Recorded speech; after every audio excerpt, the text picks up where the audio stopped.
Hello students, आज हम आगामी एग्जाम के 25 महत्वपूर्ण बायोलॉजी के क्वेश्चन डिस्कस करने वाले हैं जो कि MP Patwari exams, MPPSC and railway exams के लिए बहुत ही महत्वपूर्ण है। उससे पहले अगर आप ग्रो विथ ग्रेड पर नए हैं तो चैनल को सब्सक्राइब कर ले और बेल आइकन पर क्लिक कर दे ताकि आपसे कोई वीडियो मिस ना हो। तो चलिए शुरू करते हैं आज के वीडियोस। आज का पहला प्रश्न है, माइटोकॉन्ड्रिया जिसको सूत्रकणिका के नाम से भी जाना जाता है, निम्नलिखित में से किसका केंद्र होती है? ऑप्शंस है प्रोटीन संश्लेषण, वसा संश्लेषण, प्रकाश संश्लेषण या कोशिकीय श्वसन। इस प्रश्न का सही आंसर है कोशिकीय श्वसन। माइटोकॉन्ड्रिया कोशिकीय श्वसन का केंद्र होती है। बता दें, माइटोकॉन्ड्रिया की खोज अल्टमैन ने किया था।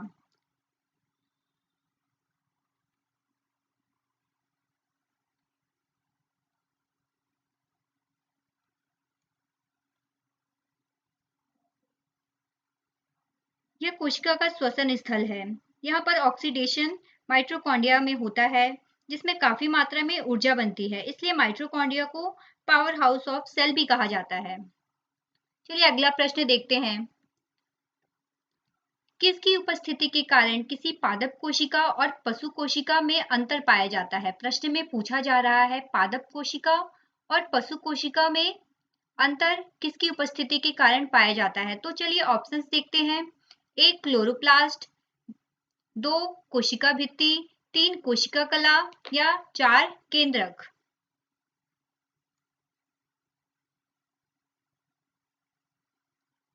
इस प्रश्न का सही आंसर है क्लोरोप्लास्ट।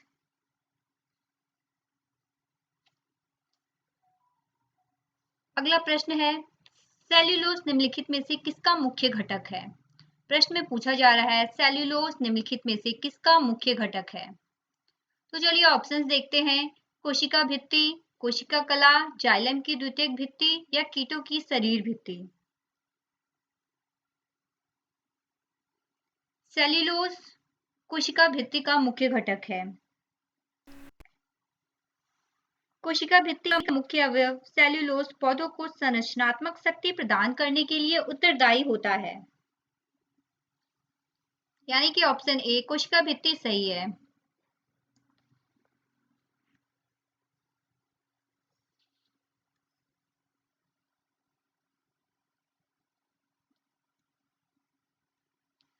तो चलिए अगला प्रश्न देखते हैं,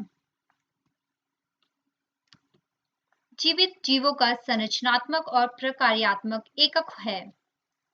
प्रश्न में पूछा जा रहा है जीवित जीवों का संरचनात्मक और प्रकार्यात्मक एकक क्या है? तो ऑप्शन चलिए देखते हैं। कोशिका, उत्तक, अंग या तंत्र। जीवित जीवों का संरचनात्मक और प्रकार्यात्मक एकक कोशिका होती है। अगला प्रश्न देखते हैं, आनुवांशिक सूचनाओं का मास्टर कॉपी किसे कहा जाता है? प्रश्न में पूछा जा रहा है आनुवांशिक सूचनाओं का मास्टर कॉपी किसे कहा जाता है? तो ऑप्शंस देखते हैं। केंद्रक को, आरआरएनए को, एमआरएनए को या डीएनए को। जेनेटिक सूचनाओं का मास्टर कॉपी डीएनए को कहा जाता है। डीएनए किसी भी कोशिका का सबसे महत्वपूर्ण एक भाग होता है। तो चलिए अगला प्रश्न देखते हैं, प्रतिजन क्या होते हैं? प्रश्न में पूछा जा रहा है प्रतिजन क्या होते हैं? तो ऑप्शंस देख लेते हैं। प्रतिरक्षी का परिणाम, प्रतिरक्षी के विपरीत, प्रतिरक्षी निर्माण के लिए उद्दीपन या प्रतिरक्षी का अवशेष। प्रतिजन को हम एंटीबॉडी के नाम से जानते हैं। तो इस प्रश्न का सही आंसर है प्रतिरक्षी निर्माण के लिए उद्दीपन, यानी कि ऑप्शन तीसरा सही है। अगला प्रश्न है, नग्न आंखों से देखे जा सकने वाले कोषाणु का सबसे छोटा आकार क्या होता है? प्रश्न में पूछा जा रहा है नग्न आंखों से देखे जा सकने वाले कोषाणु का सबसे छोटा आकार क्या होता है? तो ऑप्शन है 1 माइक्रोन, 10 माइक्रोन, 100 माइक्रोन या 1000 माइक्रोन? 100 माइक्रोमीटर या 100 माइक्रोन आकार के कोषाणुओं को नग्न आंखों से हम देख सकते हैं, यानी कि ऑप्शन तीसरा 100 माइक्रोन सही है। अगला प्रश्न है, कोशिका किसके कारण स्फीत हो जाती है? पूछा जा रहा है कोशिका किसके कारण स्फीत हो जाती है। तो चलिए ऑप्शंस देखते हैं।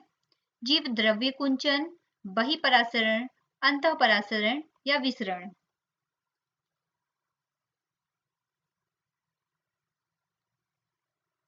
इस प्रश्न का सही आंसर है अंतःपरासरण।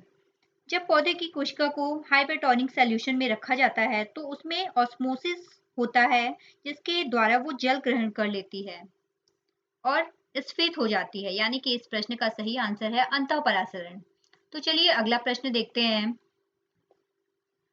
अगला प्रश्न है, अंतःशोषण की प्रक्रिया में क्या निहित होता है?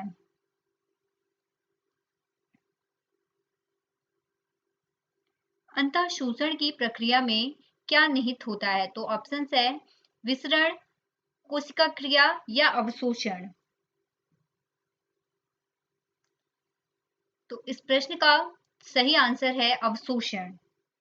जब ठोस पदार्थ द्वारा बिना किसी विलयन की सहायता से जल अवशोषित किया जाता है तो यह प्रक्रिया अंतःशोषण कहलाती है। चलिए दोस्तों अगला प्रश्न देख लेते हैं। अगला प्रश्न है, किसमें रखे जाने पर कोशिका का आयतन बढ़ जाता है? प्रश्न में पूछा जा रहा है कि इनमें से किस सॉल्यूशन में रखने पर किसी कोशिका का आयतन बढ़ जाता है? तो चलिए ऑप्शंस देखते हैं। अति परासरण दाबी घोल, अल्प परासरण दाबी घोल, सम परासरण दाबी घोल या इनमें से कोई नहीं? जब एक कोशिका को समपरासरण दाब विलयन में रखा जाता है तब जल पौधे की झिल्ली में पहुंचता है और कोशिका का परिणाम जो है वो बढ़ जाता है। इस प्रश्न का सही आंसर है समपरासरण दाबी। अगला प्रश्न है, उत्तक जन जिसकी बाएं त्वचा बनती है वह है, यानी कि किसी उत्तक की बाएं त्वचा किससे बनती है यह प्रश्न में पूछा जा रहा है। तो चलिए ऑप्शंस देखते हैं। त्वचा जन, वलकुट जन, रंगभन या गोपक जन? इस प्रश्न का सही आंसर है त्वचा जन। अगला प्रश्न है, वृक्क के आकार की द्वार कोशिकाएं किसमें होती हैं? प्रश्न में पूछा जा रहा है वृक्क के आकार की द्वार कोशिकाएं किसमें पाई जाती हैं? तो चलिए ऑप्शंस देखते हैं। एक द्विबीजी पादपों में, दूसरा एक बीजी पादपों में, तीसरा उपयुक्त दोनों में या चौथा शैवाल काई में? द्विबीजपत्री में रक्षक कोशिकाएं जो होती हैं वो किडनी के आकार की होती हैं और बात करें एक बीजपत्री में तो वो डंबल आकार की होती हैं। तो इस प्रश्न का सही आंसर है द्विबीज पादपों में। अगला प्रश्न है, डंबेलाकार द्वार कोशिकाएं किसमें होती हैं? प्रश्न में पूछा जा रहा है डंबल के आकार की द्वार कोशिकाएं किसमें पाई जाती हैं? तो चलिए ऑप्शंस देखते हैं। एक मूंगफली, दो चना, तीन गेहूं या फोर्थ आम? गेहूं में एक बीजपत्री रक्षक कोशिकाएं डंबल की आकृति की होती हैं, यानी कि ऑप्शन तीसरा गेहूं सही है। चलिए अगला प्रश्न देखते हैं। हरित ब्लॉकों का संबंध किससे है? प्रश्न में पूछा जा रहा है हरित ब्लॉक का संबंध किससे है? तो चलिए ऑप्शंस देखते हैं। हरित आवरण से, हरित ग्रीन मंत्रालय से, जैव ईंटों से या प्रोबायोटिक दही से?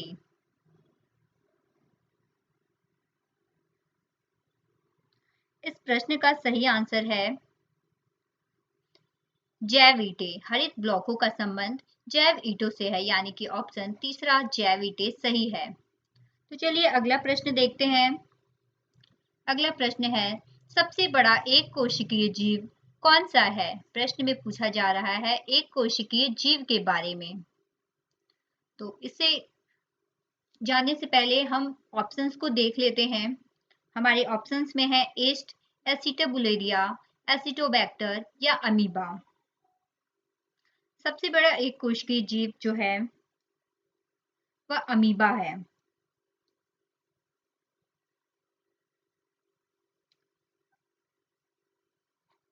अगला प्रश्न है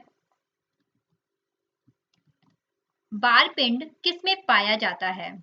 प्रश्न में पूछा जा रहा है बारपिंड किसमें पाया जाता है? तो चलिए ऑप्शंस देखते हैं। शुक्राणु में, सर्टोली कोशिका में, मादा कायिक कोशिका में या नर कायिक कोशिका में? बारपिंड मादा सोमेटिक सेल, जिसको कायिक कोशिका के नाम से भी जाना जाता है, में पाया जाता है।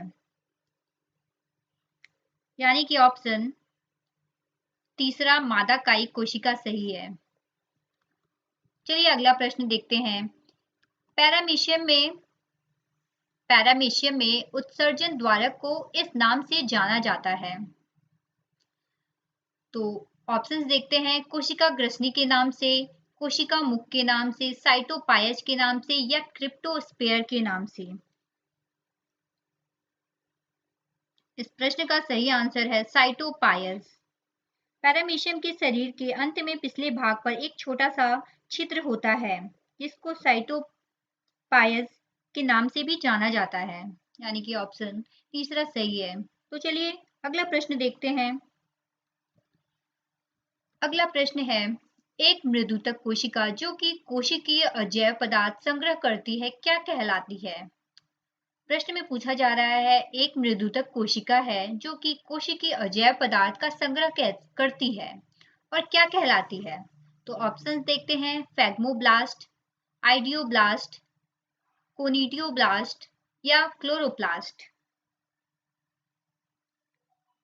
इस प्रश्न का सही आंसर है आइडियोब्लास्ट। तो चलिए अगला प्रश्न देखते हैं।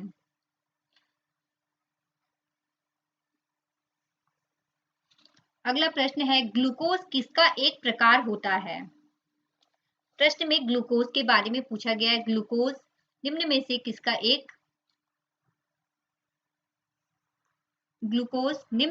किसका एक प्रकार है? तो ऑप्शंस है पेंटोज शर्करा का, हेक्सोज शर्करा का, टेट्रोज शर्करा का या डाइओज शर्करा का?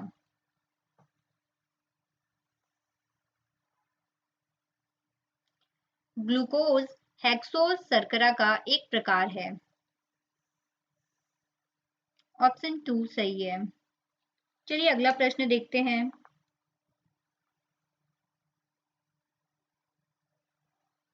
अगला प्रश्न है जीवाणु कोशिका में सूत्रकणिका की संख्या कितनी होती है? जीवाणु कोशिका में सूत्रकणिका की संख्या के बारे में प्रश्न में पूछा जा रहा है। तो ऑप्शंस है 1, 2, अनेक या शून्य?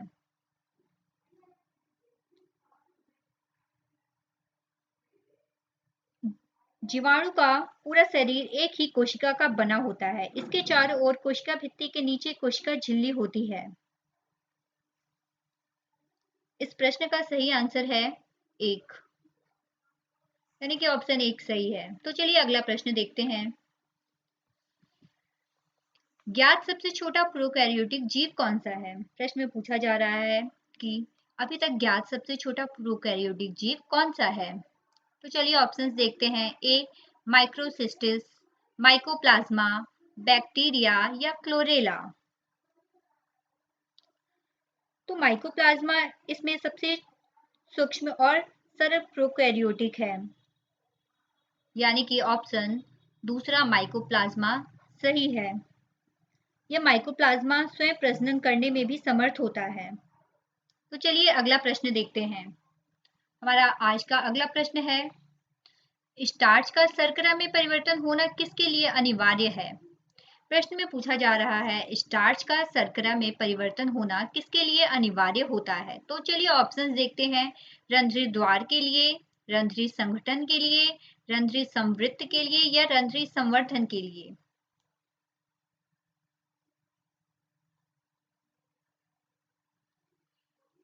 प्रश्न का सही आंसर है रंध्री द्वार। स्टार्च का शर्करा में परिवर्तन होना रंध्री द्वार के लिए एक अनिवार्य है। तो चलिए अगला प्रश्न देखते हैं। अगला प्रश्न है, कोशिका में तुरंत ऊर्जा उत्पादन के लिए हमको क्या लेना चाहिए? प्रश्न में पूछा जा रहा है कोशिकाओं में ऊर्जा के तुरंत उत्पादन के लिए हमें इनमें से क्या लेना चाहिए? तो ऑप्शंस देखते हैं। ग्लूकोज लेना चाहिए या विटामिन सी लेना चाहिए, प्रोटीन लेना चाहिए या सुक्रोज लेना चाहिए? इस प्रश्न का सही आंसर है ग्लूकोज। कोशिकाओं में हमें तुरंत ऊर्जा उत्पादन के लिए ग्लूकोज का सेवन करना चाहिए।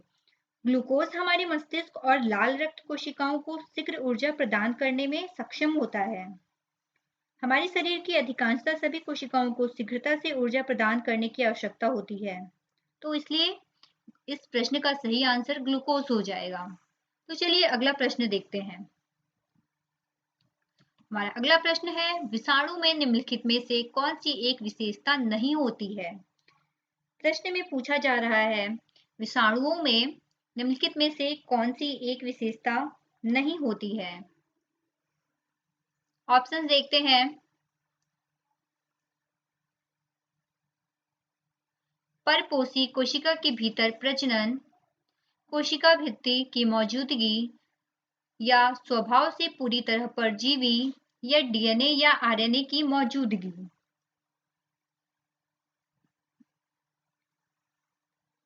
इस प्रश्न का सही आंसर है कोशिका भित्ति की मौजूदगी।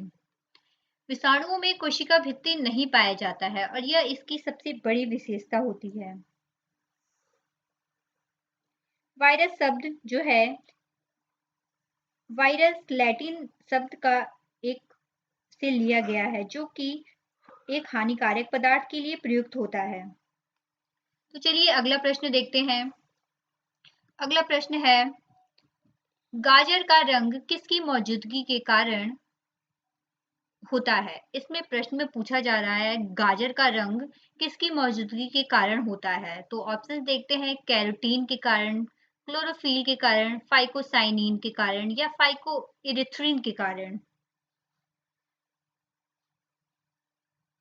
इस प्रश्न का सही आंसर है कैरोटीन।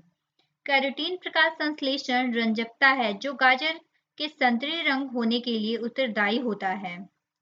तो इस प्रश्न का सही आंसर है कैरोटीन। कैरोटीन के कारण गाजर का रंग जो होता है वो संतरी रंग का होता है। तो ये आज के कुछ इंपॉर्टेंट क्वेश्चंस थे। अगर आपको हमारा यह वीडियो पसंद आया हो तो चैनल को सब्सक्राइब कर ले और वीडियो को लाइक करें। Thanks for watching.